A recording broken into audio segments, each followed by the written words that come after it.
Third, protecting Brit means each time that he doesn't fall.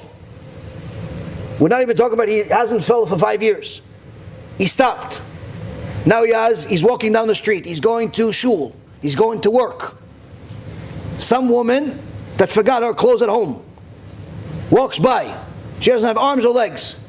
His eyes want to look. His body wants to look. His mind wants to look. Neshama doesn't. He doesn't look.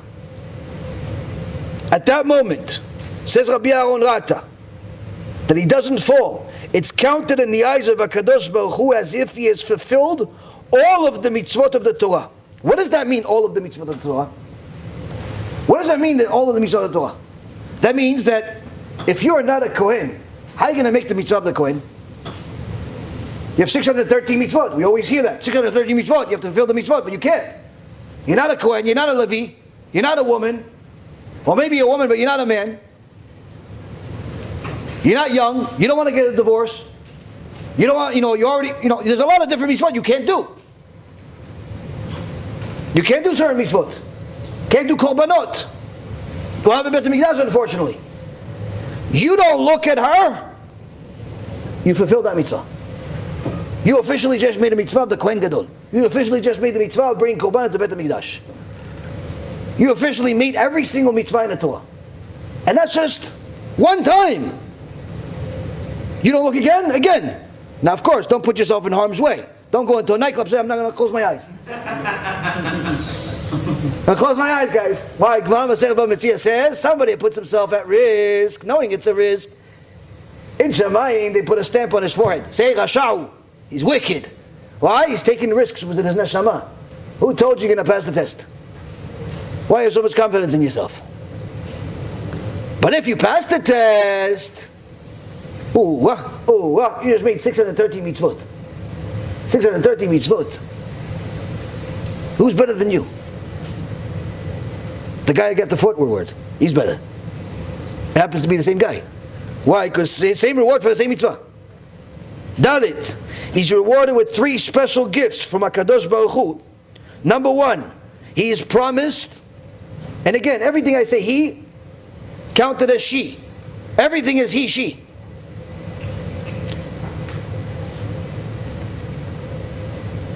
He's promised by HaKadosh Baruch Hu that he will see him with no barriers. You will see God. Not in this world. You leave this world, go Shamayim.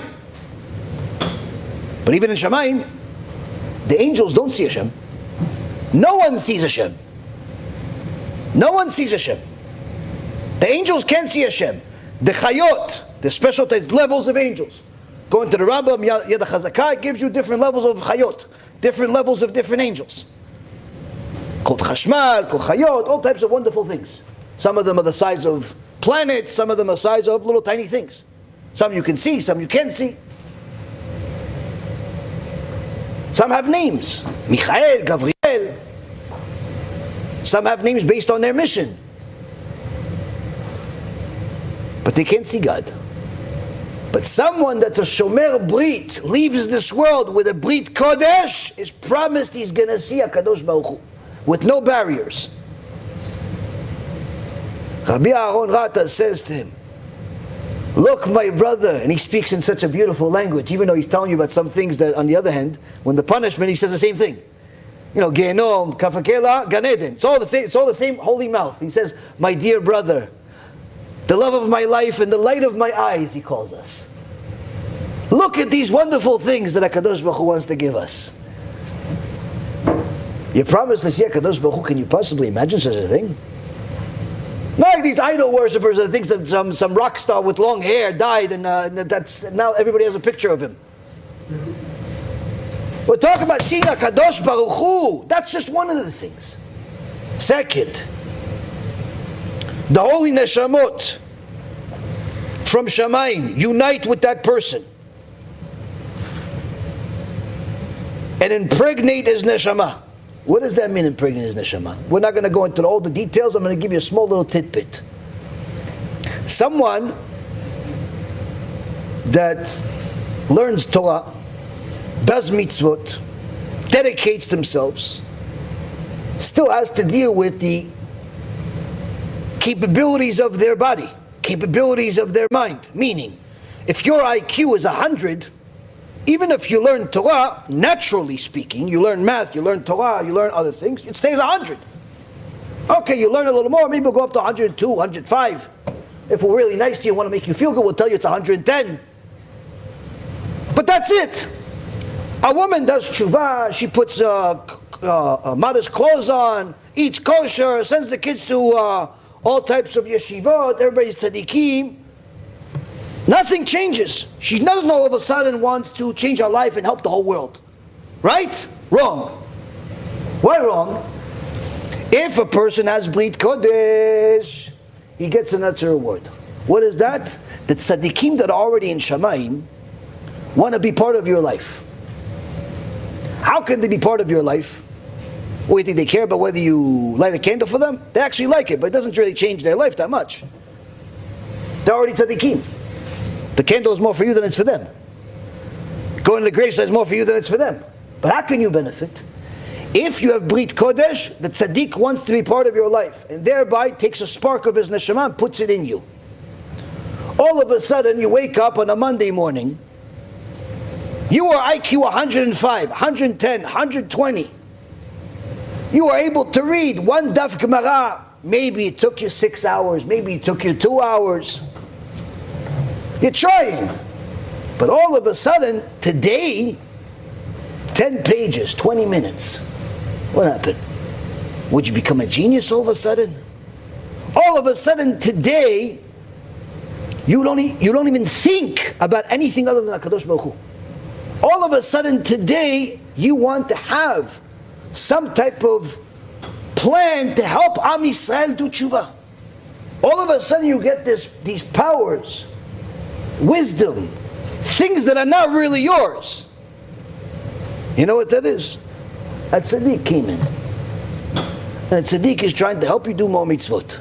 That way you both benefit. This is the second reward. Tzaddikim want to do what's called an ibur. Ibur is unite or impregnate the neshama. As the Arizal taught us, one who desires to become purified is given help by Shamayim. How? The neshamot of tzaddikim enter that neshama and empower the neshama beyond the norm, beyond this level, and all of this is lost. All of this is lost if he wastes seed. All of this is lost if she wears something not modest. All of this is lost, gone. Third, the Shekhinah HaKadosha, certain aspect of it, rests on this person. What does it mean when the Shekhinah rests on this person and doesn't leave? The only way to attain this ma'ala is through Brit Kodesh. Where the Shekhinah rests on him and doesn't leave, and he turns into a mishkan, into an altar of the Shekhinah HaKadosha, where the Al-Shich HaKadosh teaches that literally the person becomes a place that HaKadosh Baruch Hu puts his Shekhinah, where now he'll be able to get gifts, different types of spiritual and material gifts that are impossible to get if this doesn't exist. This is why Job said in the book of Job, chapter 19, verse 26, "Umibsari echezeh Eloah." Umibsari echezeh Eloah, I see Hashem through my flesh. This you probably see in the Asher Yatzar posters. Usually have this verse. Through my flesh I see God. One aspect of it is that, you see the genius in the makeup of the human body. You can see Hashem. Chachamim say it's not just that. Because of your basar, because of how you treat your brit, you'll be able to see HaKadosh Baruch Hu. The neshama is empowered and capable to do tikkunim through Torah learning now and support, meaning someone that is holy and his brit is holy, is now going to be able to do a tikkun for his neshama, even from the previous carnations. If he's capable of learning, then through that. If he's not capable of learning, he can even support Torah and actually use that as a tikkun. Hashem will put a special garment, a divine garment on this person and call him Gibor, like Boaz, Palti ben Laish, and Yosef HaTzadik.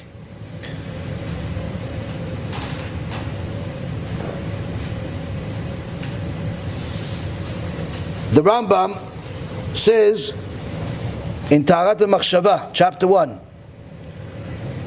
that all of the early writings and endless other sources testify that the ultimate purpose of creation is to cleave to HaKadosh Baruch Hu, which is impossible to achieve while a person is making sins, which create chitzonim. Chitzonim is in English, the only translation is demons, but it's not really that. It's something a little different.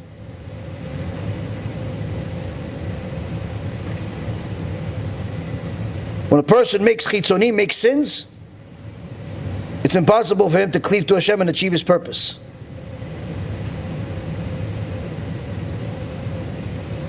Tikkun of all of this, any type of sins, cannot happen if a person has continued to make sins. So if a person stops, now they have to commit to stopping. The problem is that even if you stop, a person continues getting thoughts. She's not dating him anymore. She left him, but she's thinking about him. He's bothering her in her mind. Even though he cheated on her, even though he did horrible things to her, she's still thinking about him. Maybe he didn't mean it. No, what do you mean he didn't mean it? They made a movie.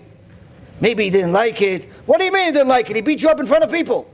Maybe all the excuses are not normal, but she still thinks about it. Same thing on the opposite. Yes, private investigators filmed her committing adultery, but he's still thinking about her. Maybe she really means when she says sorry. What sorry? Chamo. What sorry? She's bad for you. Still on his mind. Meaning, it doesn't matter whether it was a good relationship, bad relationship, she was nice to you, not nice to you. He's still, the bad thoughts, the forbidden thoughts, always will rationalize the forbidden. People tell me all the time, listen, Rabbi, I don't know how to tell you this. Something horrible is happening to me. I said, don't worry, I heard it all. No, I don't think you ever heard this one. Try me.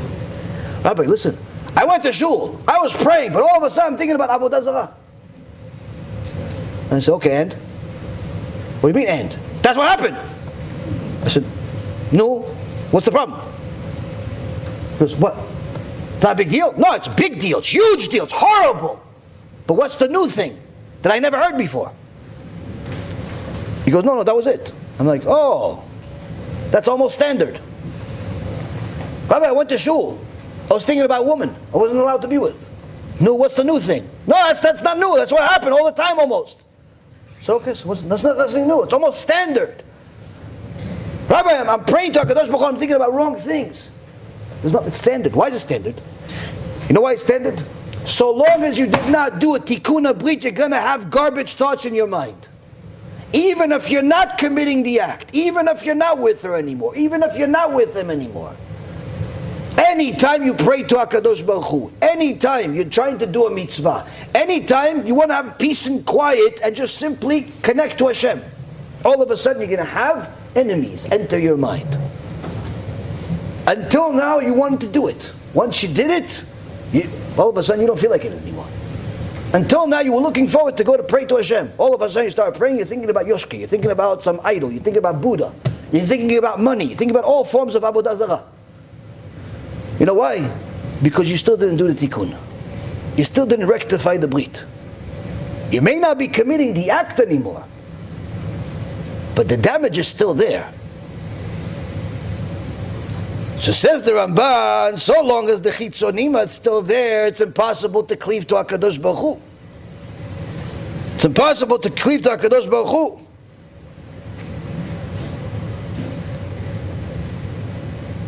And these confusions and strange thoughts disconnect a person from his roots. And the tikkun for all of this, in order to unify the holy name of HaKadosh Baruch Hu, is the Tikkun Habrit. Zohar, Parashat Lech Lecha, page 94a.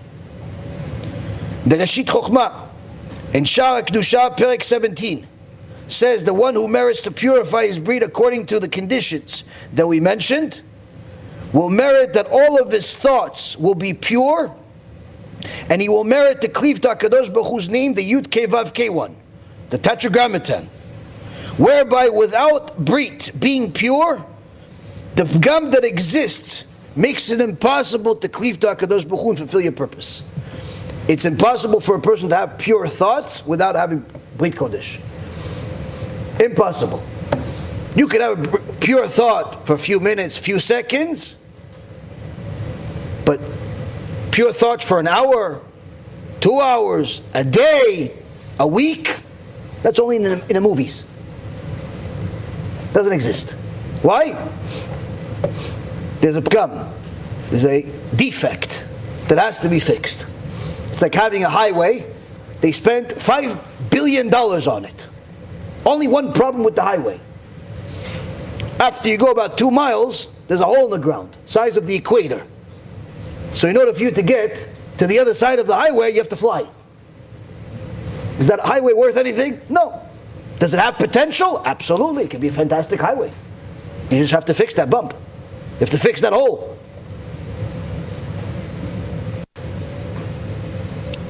And since HaKadosh Baruch Hu says, I will not put all of the diseases of Egypt upon you, because I am Hashem your doctor, I am Hashem your healer, it means that through Shmirat HaBrit, through attaining Brit Kodesh, HaKadosh Baruch Hu will heal this person's body and soul. Him and not anybody else, meaning he's not going to send you a different angel. And therefore, anyone, says Rabbi Yaron Reuven over here, anyone that has any type of ailment, doesn't matter what it is, must do a Tikkun Habrit for Pgam Habrit.